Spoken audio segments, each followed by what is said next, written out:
Hi viewers welcome to our channel. ప్రస్తుతం మనతో పాటు senior journalist Dama Bala sir ఉన్నారు. వారితో మాట్లాడదాం. నమస్కారం సార్. నమస్తే సార్, గుడ్లవల్లేరు ఇంజనీరింగ్ కాలేజ్లో అమ్మాయిల బాత్రూంలో సీక్రెట్ కెమెరాలు ఉంచారని చెప్పేసి నిన్న విద్యార్థులందరూ కూడా ఆందోళన వ్యక్తం చేశారు. 2 నెలల నుంచి ఇది జరుగుతుంది, 300 వీడియోలు ఉన్నాయని చెప్పేసి వాళ్ళైతే ఆరోపిస్తున్నారు సార్. మరి నిన్న ఇదంతా కూడా ఏపీ వ్యాప్తంగా పెద్ద ఇష్యూ అయితే అయింది సార్. ఏం జరిగింది ఈ ఇష్యూలో? ఎవరు దీనికి కారకులు? మరి వాళ్ళ వైపు నుంచి అయితే ఎటువంటి కెమెరాలు దొరకలేదని వాళ్ళు చెప్తున్నారు. మరి మీరేం చెప్తారు సార్ ఈ ఇష్యూ పైన? ఇది కొద్దిగా విచిత్రంగానే ఉంది ఈ కేసు పరిశీలిస్తే. ఎందుకంటే కృష్ణా జిల్లాలో గుడ్లవల్లూరులో Seshadri Rao engineering college private college ఇది బేసిక్గా.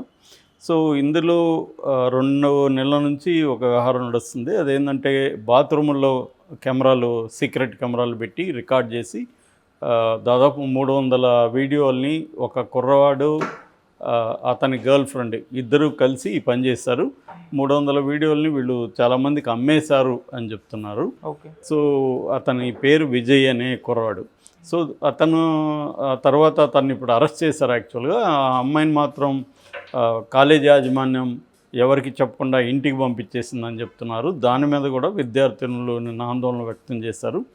దాని తర్వాత చంద్రబాబు కూడా ఈ ఇష్యూని సీరియస్గానే తీసుకొని ఎస్పీ గంగాధర్ అనే ఆధ్వర్యంలో టీమ్స్ని పంపించాడు.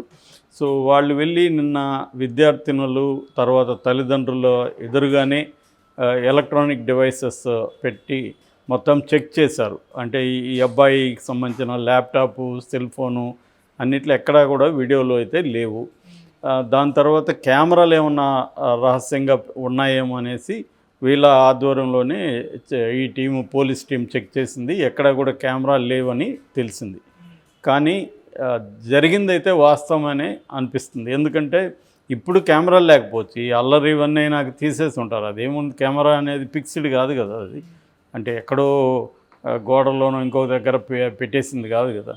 సో తీసేయడం కూడా ఈజీ, పెట్టడం తీసేయడం కూడా. ఇవాళ ఏంటంటే చాలా మైన్యూట్ స్థాయిలో కెమెరాలు వచ్చేసాయి. టెక్నాలజీ ఈజీ అయిపోయింది. కెమెరా ఫిక్స్ అయినాక నీకు సెల్ ఫోన్లో యాప్ ఉంటుంది, నువ్వు అక్కడే రికార్డ్ చేసుకోవచ్చు సెల్ ఫోన్లోనే.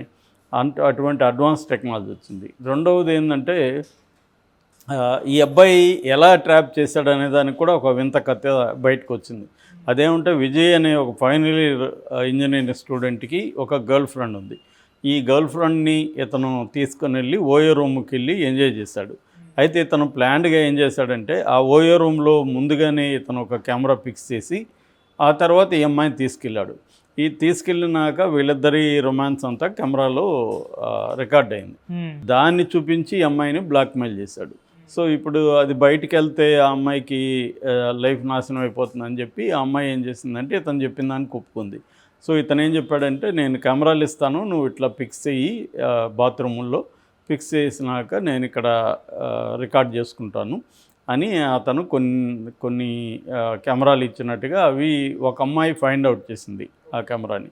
సో అంటే విజయ్ అనేవాడు కొంత క్రిమినల్ మైండ్ సెట్ ఉన్నట్టుగా అర్థమవుతుంది. సో ఇతని పర్పస్ ఏంటంటే బేసిక్గా ఈ వీడియోల్ని కొంతమందికి అమ్ముకోవడం. రెండవది పోర్న్ సైట్లలో పెట్టడం. ఇప్పుడు ఎట్లాగైతే మన యూట్యూబ్ మోడల్ ఇప్పుడు మనం ఒక ఛానల్, ఎవరైనా ఒక ఛానల్ పెట్టుకోవచ్చు యూట్యూబ్లో. అది కానీ మానిటైజేషన్ అయినాక మనకి యూట్యూబ్ బోర్డు 45% తీసుకొని 55% మనకిస్తాడు ఛానల్ ఓనర్కి. సో ఇదే మోడల్లో పోర్న్ సైట్లు కొన్ని ఉన్నాయి. పోర్న్ సైట్లలో కూడా పోర్న్ వీడియోల్ని నువ్వు ఒక ఛానల్ పెట్టుకోవచ్చు. పోర్న్ సైట్లలో కూడా యూట్యూబ్ మోడల్లోనే ఉన్నాయి. పోర్న్ హబ్ లాంటి ఛానల్స్ చాలా ఉన్నాయి.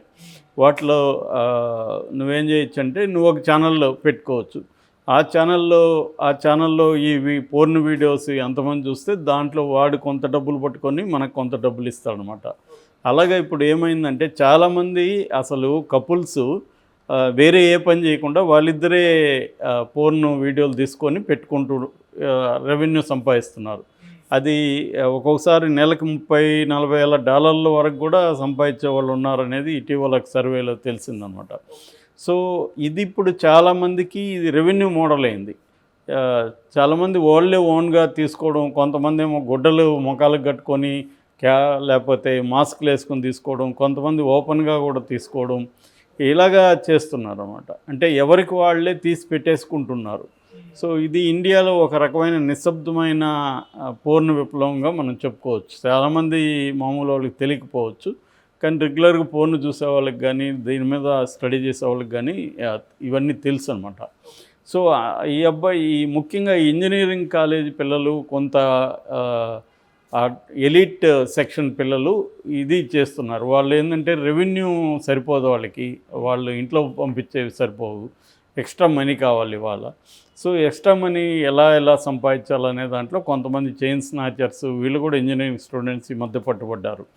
ఇంకొంతమంది అమ్మాయిలేమో కాల్ గర్ల్స్గా కూడా వెళ్తున్న సందర్భాలు కూడా మనం చాలా చూసాం.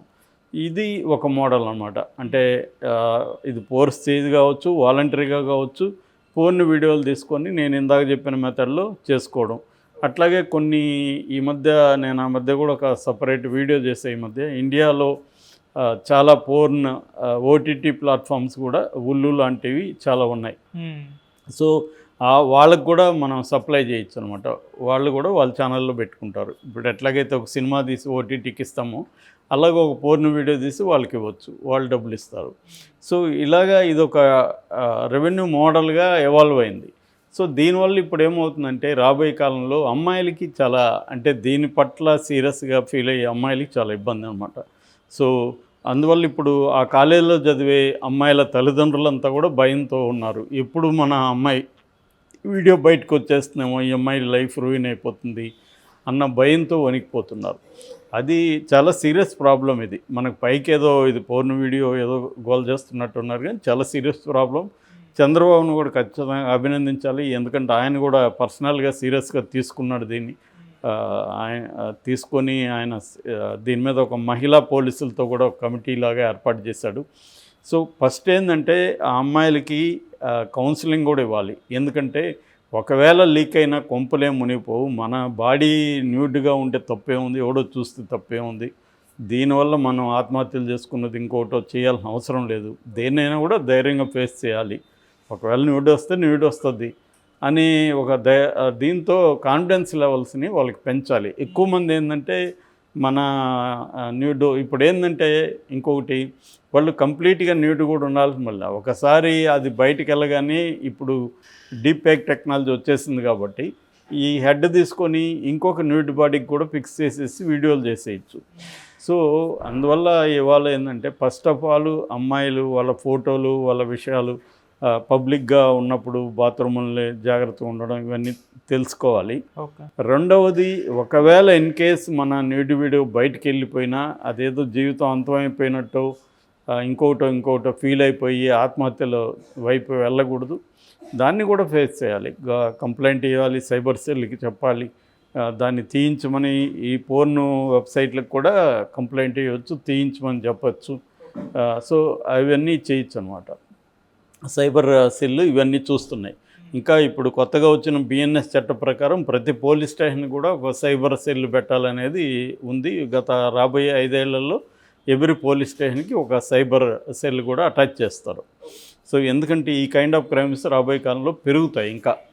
సో ఏదేమైనా ఇది పెద్ద స్థాయి ఇంపాక్ట్ అయితే చూపిస్తుంది.